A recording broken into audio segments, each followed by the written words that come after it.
엄마, 제발.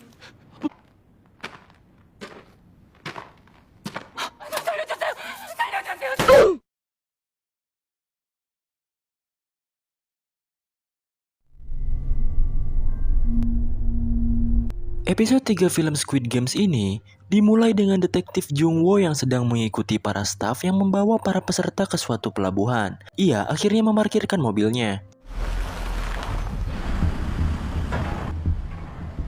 Ia pun nge-WA kepolisian untuk ngabarin kalau dirinya gak akan dulu bisa masuk untuk bertugas.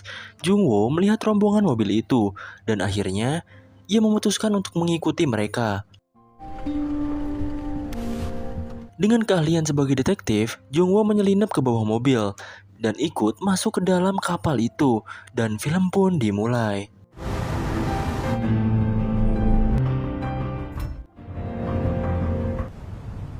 Kembali kepada Jung Woo yang berhasil menyelinap ke dalam kapal itu, terlihat para staf mulai memeriksa para pemain dan menjalankan tugas-tugasnya.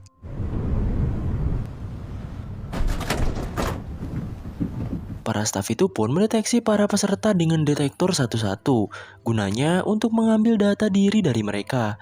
Dan Jung Woo akhirnya pura-pura pingsan saat staf itu memeriksa peserta satu persatu.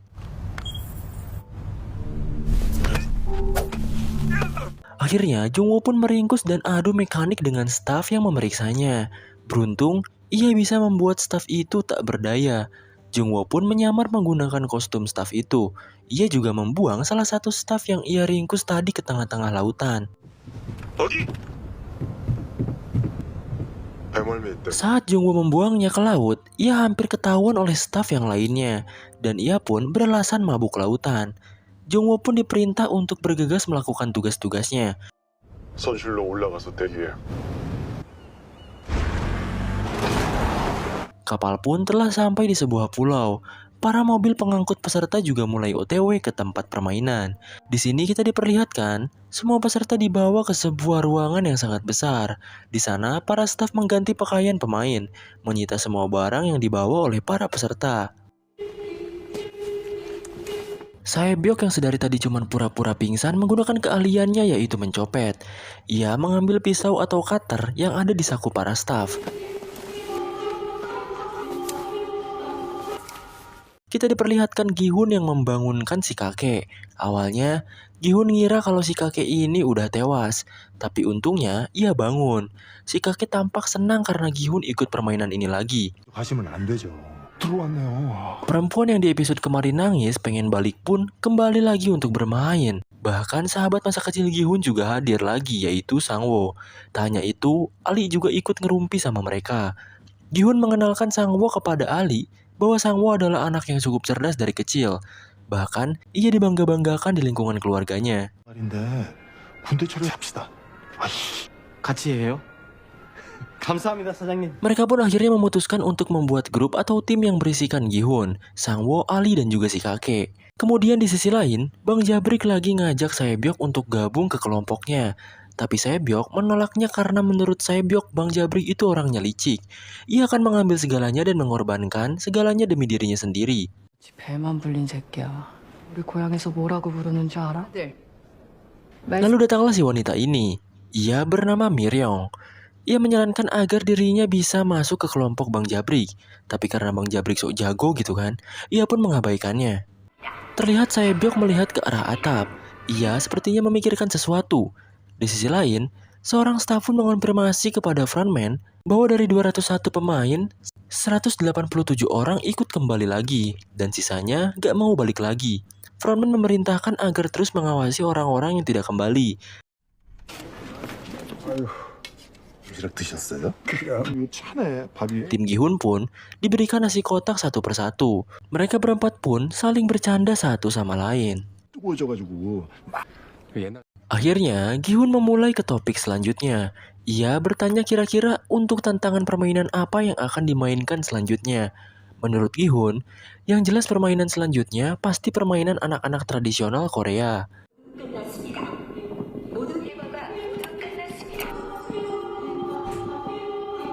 Singkat cerita, diperlihatkan para staf yang mulai memasuki kamarnya masing-masing. Jung Woo kebingungan mencari kamar pemilik identitas yang ia bunuh. Beruntung, ia bisa menemukannya. Saat Jungwoo hendak masuk, tetangganya pun malah melihat ke arah Jungwoo dengan curiga. Karena Jungwoo seperti berlagak kebingungan gitu. Setelah masuk kamarnya, Jungwoo membaca aturan di sana. Seperti tetap memakai topeng saat di luar ruangan, bicara tanpa izin, dan dilarang keluar ruangan tanpa izin. Di ruangan yang kecil itu juga ada CCTV. 아니 그럼 여기 남자들 천지 너 말고 Saat jam-jam tidur malam, Miryong malah teriak-teriak kayak orgil.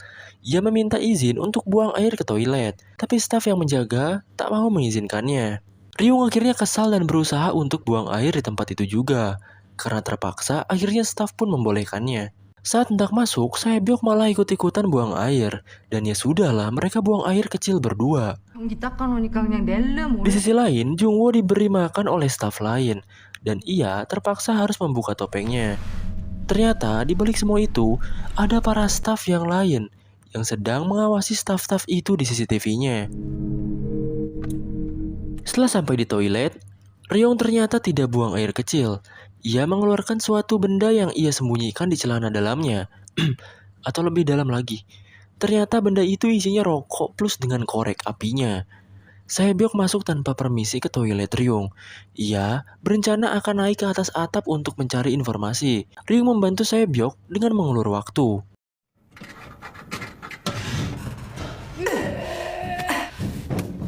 Di atap, ia melihat para staf yang sedang memasak. Ternyata mereka sedang melelehkan banyak gula. Entah apa yang mereka buat gitu kan. 빨리 나와야겠네 나 지금 밑에 Ryung pura-pura sembelit, tapi karena sudah melewati batas waktu, staf itu pun masuk dengan paksa dan membuka toilet Ryung. 물봐 이 개새끼야 너 이거 성추행이야 Beruntung Saebyok sudah turun, dan mereka berhasil mengelabui staf itu walaupun atapnya tak sempurna dibetulkan. Di sisi lain, Jungwoo yang hendak tidur akhirnya mulai menulis pesan terlebih dahulu. Pesan itu berisi Jungwoo yang sedang berada di suatu tempat rahasia, dan ia harus masuk ke dalam selimut agar CCTV itu tidak merekamnya. 그리고 가면들. Di sisi lain, Saebyok dan Ryung sudah balik ke kasurnya, sambil Ryung bertanya-tanya dengan cerewet kepada Saebyok, dan pembicaraan mereka pun terdengar oleh Sangwoo. Ketika pagi sudah tiba, para pemain pun diberikan makanan mereka masing-masing. Ryung terus-terusan bertanya soal apa yang Saebyok lihat semalam. Saebyok hanya menjawab bahwa ia hanya mencium aroma gula.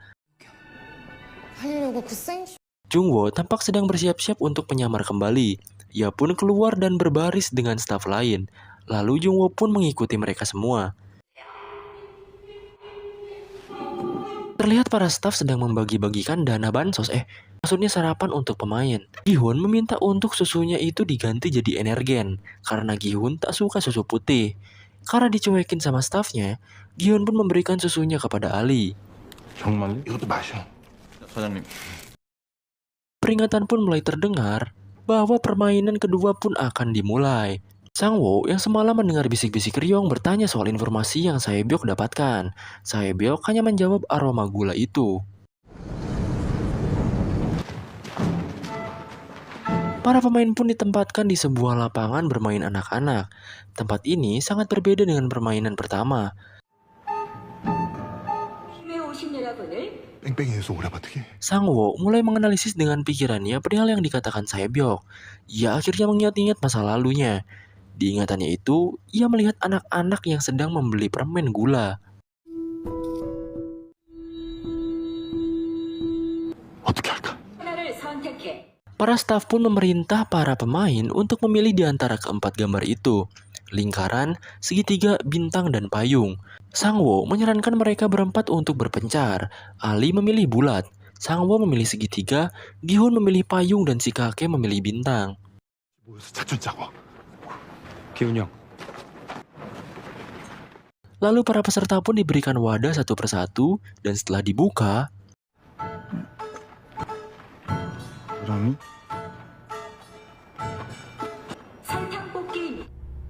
좋겠다. Ternyata benar saja perkiraan Sangwo. Isinya adalah permen gula. Setiap pemain diberikan gambar sesuai pilihan mereka, dan mereka harus membuat gambar dari gula itu terpisah dari bagiannya yang lain dengan jarum yang sudah disediakan. Sialnya, Gi-hun malah memilih payung di mana payung akan jauh lebih sulit dari yang lainnya. 그럼 시작합니다. Permainan pun dimulai. Mereka semua berusaha memisahkan bentuk gambar dari gula-gula itu dengan fokus. Jika mereka gagal, mereka akan ditembak mati oleh staf. Atau jika mereka belum selesai sesuai waktu yang ditentukan, mereka akan ditembak mati juga. Taebok yang dapat segitiga mulai fokus mengerjakannya. Bahkan, Sangwo pun berhasil memotek sisi dari segitiga itu dengan jantung yang sangat berdebar-debar. Ali juga berusaha sedikit demi sedikit memotek bagian sisi dari gula itu.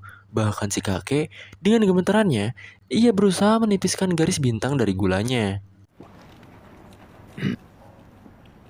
Bahkan Gi-hun dengan paniknya berusaha hal serupa. Ia memotek sedikit demi sedikit dengan sangat-sangat gugup dan gemetar. Bahkan staf pun memperhatikannya.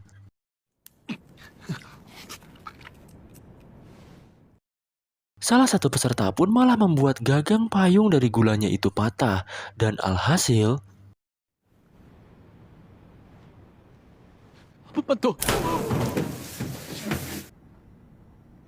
ia pun tewas. Satu nyawa melayang membuat panik pemain lain. Dan seorang wanita malah mematahkan gulanya juga. Beberapa pemain pun mulai tereliminasi. Terlihat waktu menunjukkan 7 menitan lagi. Tembak-menembak terus terjadi selama peserta gagal memisahkan bentuk gulanya itu. Ryung yang memilih posisi di bawah perosotan bermain dengan licik. Ia membakar ujung jarumnya dan mengerik garis bintang di gulanya itu. Sedikit demi sedikit merasa lebih nyantuy karena bermain licik tentunya.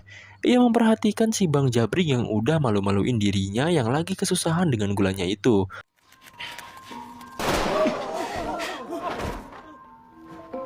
Pria berkacamata pun berhasil memotek bagian terakhir gulanya itu, dan ia lolos di permainan kedua ini, diikuti oleh Sae-byok yang sukses juga. Ali akhirnya berhasil membuat lingkaran dari gula itu, walaupun ia tak percaya bisa melakukannya. Permainan terus berlanjut di mana yang berhasil dan tereliminasi tetap selalu berdampingan. Di sisi lain, Jungwo yang sedang menyamar dideteksi oleh staf lain. Staf itu menanyakan apa tugas Jungwo. Jungwo bingung mau jawab apa gitu kan. Akhirnya staf itu pun menegaskan kalau Jungwo bertugas membersihkan mayat setelah permainan. Dan setelah selesai bertugas, staf tadi ingin berbicara serius soal kebingungan Jungwo. 게임이 끝날 때까지 여기서 뭘 착각해. Pemain yang berhasil pun digiring ke tempat lain. Sedangkan karakter utama kita yaitu Gi-hun sedang bersusah payah memotek-motek garis payung dari gulanya itu. Waktu menunjukkan 3 menit, membuat Gi-hun semakin panik dan panik kalang kabut sampai bulu bool merinding. Sehingga ia pun mengeluarkan keringat di mana keringat itu menetes ke gula yang ia pegang. Ia pun sadar bahwa gula jika terkena air akan larut, bahkan gula yang sudah beku seperti permen ini akan mudah menipis karena air. Uniknya lagi, garis payung di gula itu pun lebih tebal dari sisi gula yang lainnya. Sehingga Gi-hun pun menjelati gula itu agar mempercepat penipisan. Ryung tampaknya cukup berhasil dan membuat bintang sempurna dengan api dan kecurangan yang ia lakukan.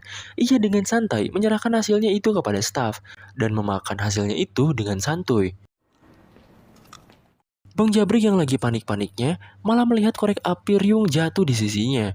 Ryung memberi kode untuk menggunakan korek itu, dan Bang Jabrik langsung memungutnya dan menggunakan korek itu seperti Ryung. Sedangkan Gi-hun masih terus-terusan menipiskan gulanya. Peserta yang lain tampak heran dengan kelakuan Gi-hun. Akhirnya pemain lain malah ikut-ikutan menjelati gula mereka. Bahkan hal ini membuat aneh staf di sana. Waktu menunjukkan 50 detik lagi, Bang Jabrik berhasil memisahkan gulanya itu. Begitu juga dengan kakek yang cukup baik tanpa kecurangan dalam bermain dan membuatnya lega. Waktu tinggal beberapa detik terakhir, Gi-hun terus menjelati gulanya hingga tipis, tapi akhirnya